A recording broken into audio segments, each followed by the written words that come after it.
আপনারা দেখছেন একুশে টেলিভিশন।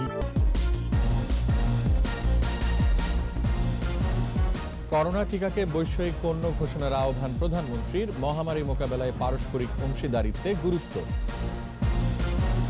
4 দিন পর দৈনিক মৃত্যু নামল 100-র নিচে। সংক্রমণ হার কমে 16.85%। লকডাউনে রাজধানীতে বেড়েছে যান চলাচল, চেকপোস্টে তল্লাশি।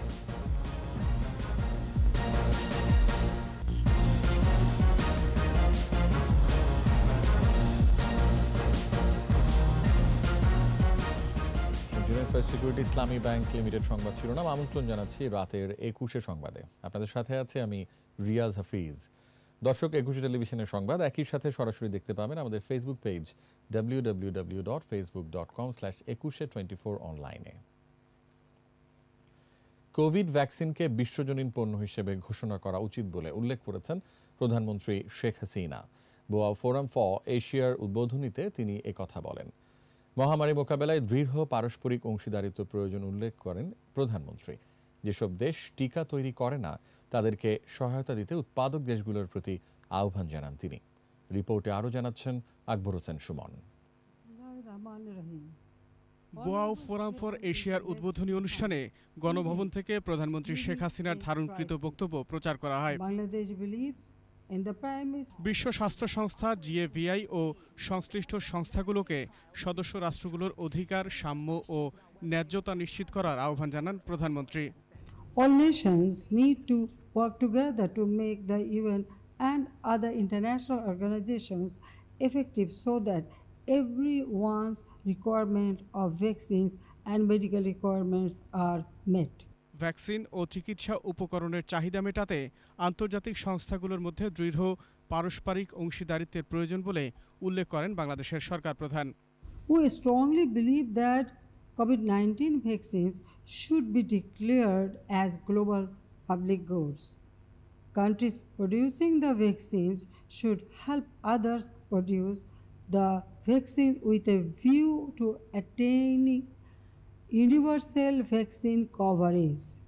জীবন ও জীবিকার ভারসাম্যপূর্ণ ব্যবস্থার মাধ্যমে মহামারীর বিরূপ প্রভাব কাটাতে সরকারের চ্যালেঞ্জ তুলে ধরেন তিনি। Bangladesh has been trying to mitigate the adverse impacts of the pandemic through balanced measures between life and livelihood. We have so far announced various stimulus packages worth $14.6 billion, around 4.4% of our GDP, for social protection and boosting economy. মহামারী সংকটেও যাতে কেউ পিছিয়ে না থাকে তা নিশ্চিতে বৈশ্বিক গভর্নেন্সের ভূমিকা গুরুত্বপূর্ণ বলেও উল্লেখ করেন প্রধানমন্ত্রী Sheikh Hasina. The COVID-19 pandemic has brought us at a crossroad of human history, confronting possibly the gravest global challenge of our times. Akbar Hossain Sumon, 21শে টেলিভিশন, ঢাকা। করোনার ভ্যাকসিন স্পুটনিক উৎপাদনে বাংলাদেশকে সহ উৎপাদক হওয়ার প্রস্তাব দিয়েছে রাশিয়া। পররাষ্ট্রমন্ত্রী ডক্টর AK আব্দুল মোমেনের বরাত দিয়ে সংবাদ সংস্থা বাসোস জানিয়েছে, প্রস্তাব অনুযায়ী রাশিয়ার প্রযুক্তিতে বাংলাদেশের প্রতিষ্ঠানগুলো স্পুটনিক ভ্যাকসিন উৎপাদন করবে। পররাষ্ট্রমন্ত্রী জানান, বাংলাদেশ রাশিয়ার প্রস্তাবে একমত হলেও তা চূড়ান্ত হয়নি।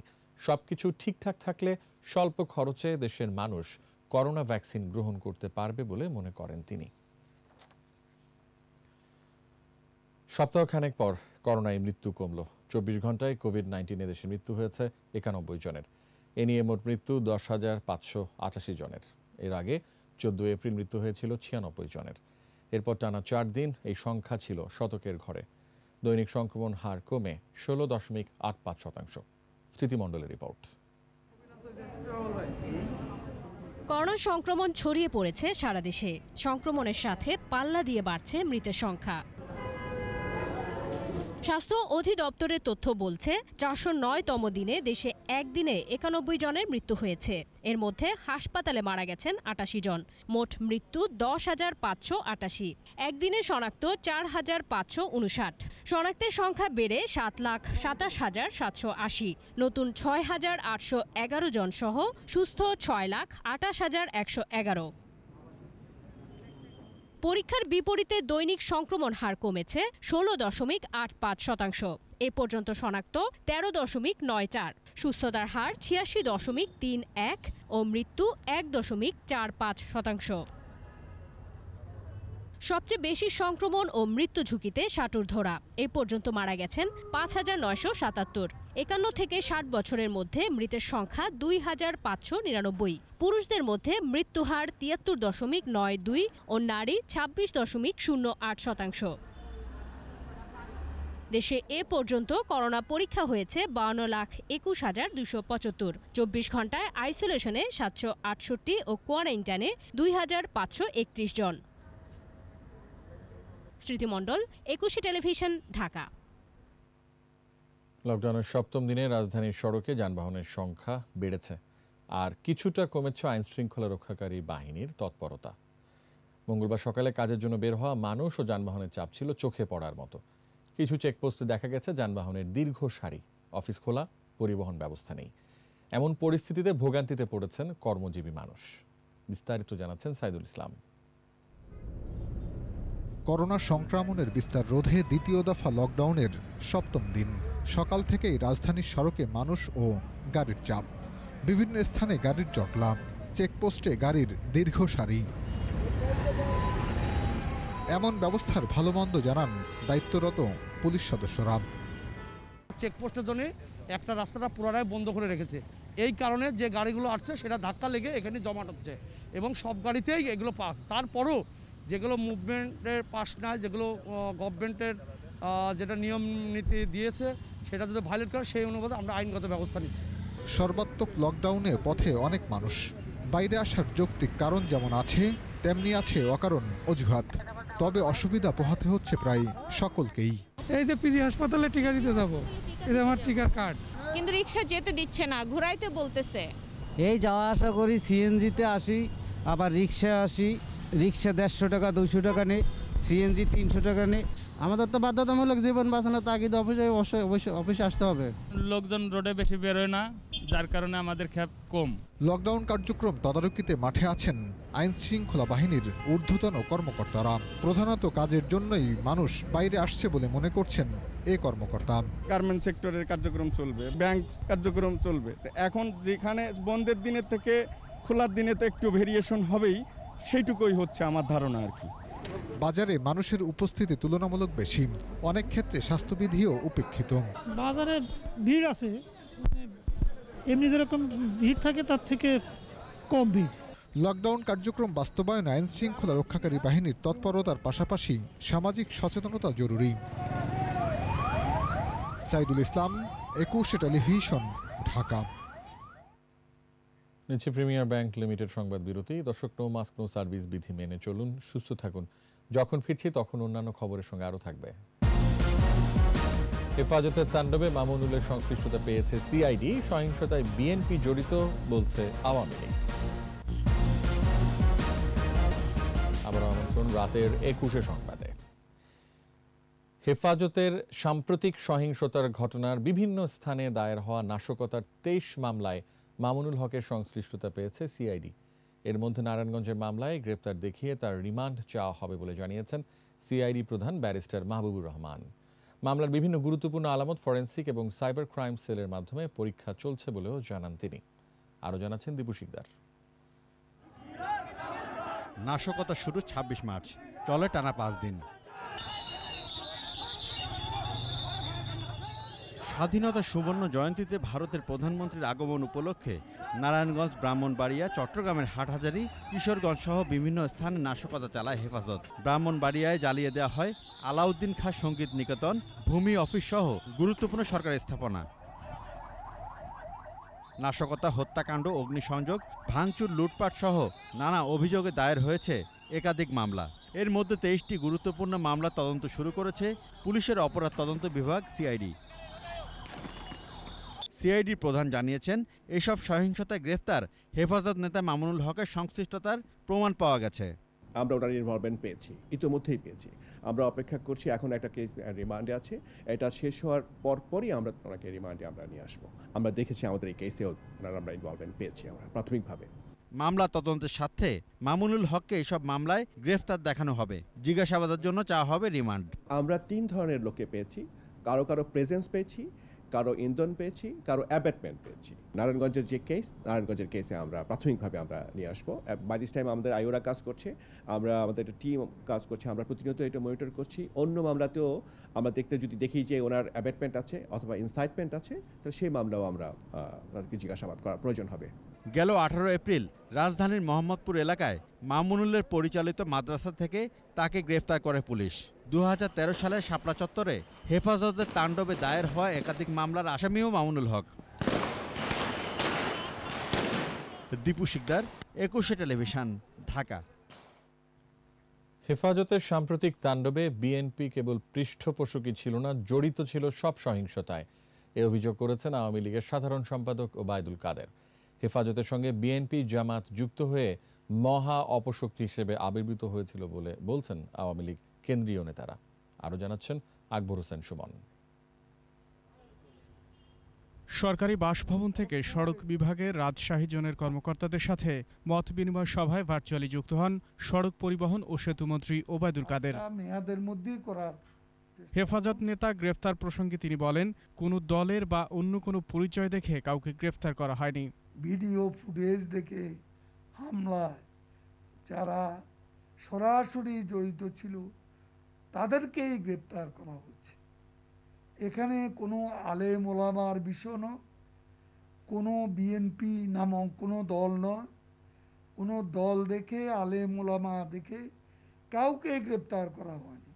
এদিকে স্বেচ্ছাসেবক লীগের বিনামূল্যে অক্সিজেন সেবা কার্যক্রম উদ্বোধনী অনুষ্ঠানে আওয়ামী লীগের সভাপতিমণ্ডলীর সদস্য জাহাঙ্গীর কবির নানক বলেন, হেফাজতের প্রতি কোনো প্রকার দুর্বলতা দেখানোর সুযোগ নেই। তাদের প্রতি দুর্বলতা দেখানোর কোনো সুযোগ নেই। তাদের বিরুদ্ধে কঠোর ব্যবস্থা নিতে হবে। আর তাদেরকে যদি এই অঙ্কুরেই ধ্বংস না করা যায়, ধর্মের নাম ব্যবহার করে ধর্মপ্রিয় বাংলাদেশের মুসলমানদেরকে যারা বিভ্রান্ত করতে চায়, এরা মতলববাদ। তাণ্ডবের ধর্ম নয়, মানুষের প্রতি মমতা ও নিষ্ঠার সাথে ধর্ম পালনের আহ্বান আওয়ামী লীগ নেতাদের। বিএনপি, জামাত আর হেফাজত ইসলাম তারা একই মুদ্রার এপিঠ ও ওপিঠ। আকবর হোসেন সুমন, 21 টেলিভিশন, ঢাকা। অপ্রীতিকর ঘটনার একদিন পর চট্টগ্রামের বাঁশখালীতে নির্মাণাধীন 1320 মেগাওয়াট বিদ্যুৎ কেন্দ্রের কাজ শুরু হয়েছে পুরোদমে। কারা, কেন, কি উদ্দেশ্যে চীন ও বাংলাদেশের যৌথ অর্থায়নের এই মেগা প্রকল্পে উদ্দেশ্যমূলকভাবে সহিংস ঘটনা ঘটিয়েছে তার তদন্ত করছে 2টি কমিটি। বাঁশখালীর গন্দামারা প্রকল্প এলাকা ঘুরে এসে রিপোর্ট করছেন রফিকুল বাহার, ক্যামেরায় ছিলেন ইফরাজ নূর। বন্দরনগরী চট্টগ্রাম থেকে প্রায় 60 কিলোমিটার দূরে বঙ্গোপসাগরের তীরে 700 একর পতিত জমিতে দ্রুত গতিতে এগিয়ে চলছে কয়লাভিত্তিক পরিবেশ বান্ধব বিদ্যুৎ কেন্দ্রের কাজ। প্রকল্পে 2.6 বিলিয়ন মার্কিন ডলার অর্থাৎ 22,000 কোটি টাকার বিনিয়োগ চীনের ব্যাংকের। এখানে নির্মাণ কাজ চলে সূর্যোদয় থেকে সূর্যাস্ত পর্যন্ত। প্রায় 4,500-এর মতো বাঙালি শ্রমিক এবং প্রায় 950-এর মতো চাইনিজ ওয়ার্কাররা এখানে কাজ করছেন। 2016 সাল থেকে শুরু হওয়া এই প্রকল্পের প্রায় সব যন্ত্রপাতি ও নির্মাণ সামগ্রী আমদানি করে আনা হয়েছে। কাজের গতি সচল ও মান ঠিক রাখার জন্য 900 জন চীনা নাগরিক এবং বাংলাদেশের 5,000 বিশেষজ্ঞ ও শ্রমিক কাজ করে। সবকিছুই ঠিকঠাক চলছিল। গত 17 এপ্রিল পরিকল্পিতভাবে স্থানীয় শ্রমিকদের উস্কে দিয়ে কোটি কোটি টাকার সম্পদ পুড়িয়ে দেয় দুর্বৃত্তরা। কিছু সুযোগ সন্ধানী ব্যক্তি শ্রমিকদেরকে একটু মিসগাইড করেছে। মোর দেন 20 কোটি টাকার সম্পদ নষ্ট হয়েছে এখানে। বিদেশি নাগরিক হত্যা ও বিপুল চীনা বিনিয়োগ বাধাগ্রস্ত করে রাজনৈতিক উদ্দেশ্য হাসিল করতেই কি এই সহিংসতা? ওই দিন প্রকল্প এলাকায় কারা এই ঘটনা ঘটিয়েছে? এই প্রশ্নের উত্তর খুঁজছে প্রশাসন। পৃথকভাবে তদন্ত শুরু করেছে পুলিশ ও জেলা প্রশাসন। মঙ্গলবারও সেখানে ছিল প্রায় 200 পুলিশ। চিটাং রেঞ্জ থেকে, জেলা পুলিশ থেকে এখানে পর্যাপ্ত পুলিশের ডিপ্লয়মেন্ট রাখা হয়েছে যাতে পরবর্তীকালে কোনো ব্যবস্থা না হয়। আর এই যে ঘটনাটা ঘটেছে, এই ঘটনার আমরা তদন্ত করছি ঘটনার কারণ বা যাতে আমরা কিছু জিনিস সাথে সুপারিশ করবো পরবর্তীকালে। 17 এপ্রিল উচ্ছৃঙ্খল জনতা ও পুলিশের সংঘর্ষে 5 জন নিহত হয়। আহত হয় পুলিশ সহ অন্তত 25 জন। তাদের প্রত্যেককে ক্ষতিপূরণ দেওয়া হয়েছে, তাৎক্ষণিকভাবে মিটিয়ে দেওয়া হয়েছে চিকিৎসা খরচ। আগামী বছরের জুনে এই বিদ্যুৎ কেন্দ্রের নির্মাণ কাজ শেষে উৎপাদনে যাবে। 1320 মেগাওয়াট বিদ্যুৎ উৎপাদন করা হবে এই বিদ্যুৎ কেন্দ্রে। এই উৎপাদিত বিদ্যুৎ দিয়ে চট্টগ্রাম জেলার আয়তনের সমান একটি জেলাকে আলোকিত করা যাবে শিল্পায়নও। এই মুহূর্তে এই বিদ্যুৎ কেন্দ্রে কেন সহিংসতার ঘটনা ঘটল, কারা ঘটিয়েছে, কী উদ্দেশ্যে ঘটিয়েছে, এই বিষয়টি খুঁজে বের করার জন্য সরকারের নীতি নির্ধারকদের কাছে অনুরোধ জানিয়েছেন সংশ্লিষ্টরা। চট্টগ্রামের বাঁশখালীর গন্ডামারা থেকে রফিকুল বাহার, 21 টেলিভিশন। এছাড়াও একটি প্রিমিয়ার ব্যাংক লিমিটেড সংবাদ বিরতি। দর্শক, নো মাস্ক নো সার্ভিস বিধি মেনে চলুন, সুস্থ থাকুন। বিরতির পর যখন ফিরছি তখন থাকছে সিরিজের প্রথম টেস্টে বুধবার মুখোমুখি বাংলাদেশ ও শ্রীলঙ্কা। টাইগার দলে নতুন মুখ শরীফুল। শেষ করছি রাতের 21 সংবাদ। তবে যাবার আগে ফার্স্ট সিকিউরিটি ইসলামী ব্যাংক লিমিটেড সংবাদ শিরোনামগুলো আরও একবার। করোনা টিকাকে বৈষয়িক পণ্য ঘোষণার আহ্বান প্রধানমন্ত্রীর। মহামারী মোকাবেলায় পারস্পরিক অংশীদারিত্বে গুরুত্ব। 4 দিন পর দৈনিক মৃত্যু নামল 100-র নিচে। সংক্রমণ হার কমে 16.85%। লকডাউনেও রাজধানীতে বেড়েছে যান চলাচল, চেকপোস্টে তল্লাশি।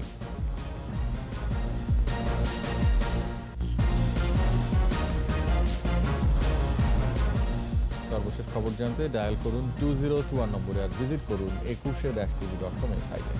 এছাড়া ফেসবুকে লগ ইন করতে পারেন facebook.com/2124 অনলাইনে। 21 খবর দেখুন, 21 সঙ্গেই থাকুন, স্বাস্থ্যবিধি মেনে চলুন, সুস্থ থাকুন।